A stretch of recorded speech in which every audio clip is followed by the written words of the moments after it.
তোমার নেতা মণ্ডপ উদ্বোধন করতে গেছে। তোমার নেতা কি উদ্বোধন করতে গেছে?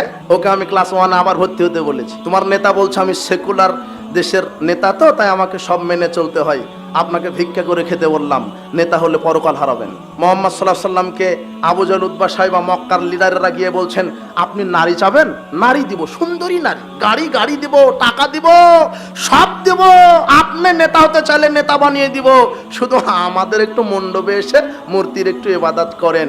তিনি বললেন না, তোমাদের দিন তোমার, তোমাদের ফলাফল তোমার, আমি ইসলামের উপরে কায়েম থাকতে চাই। মুহাম্মদ সাল্লাল্লাহু আলাইহি সাল্লাম জাহেলিয়াতের সাথে মিশেন নাই। ইসলাম যেদিন ক্ষমতায় আসবে সেদিন আপনি বাঘের গর্জনের মতো নেতৃত্ব দিবেন। আপনি কেন সেকুলার রাষ্ট্রের নেতা হতে গেলেন? আপনার দায়িত্ব আকীদা আমল তাওহীদের দাওয়াত দেওয়া, আপনার আকীদা আমল তাওহীদের দাওয়াত দেওয়া। আপনি ঘর জামাই হয়ে নেতা হয়ে থাকলেন কেন?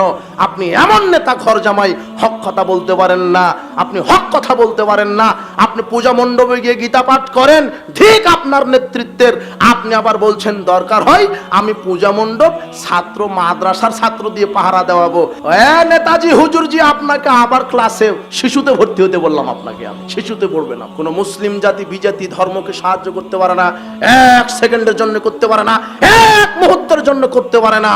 তোমার নেতা মণ্ডপ উদ্বোধন করতে যায় আর ইব্রাহিম আলাইহিস সালাম মণ্ডপে মূর্তি ভেঙে ফেলতে যায়।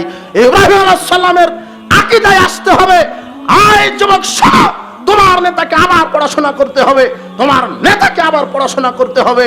ইব্রাহিম আলাইহিস সালাম মূর্তি ভাঙতে মণ্ডপে গিয়েছিলেন আর তোমার নেতা মূর্তি উদ্বোধন করতে মণ্ডপে যায়। রাত দিন তফাৎ আছে, বিচার এই জন্যই বিচারের মাঠ। হ্যাঁ, ইসলামী গাঁজা ফ্যাক্টরি লিখে দিলেই গাঁজা বৈধ হবে না, ইসলামী গণতন্ত্র বললে গণতন্ত্র বৈধ হবে না। আপনার ভুল হচ্ছে।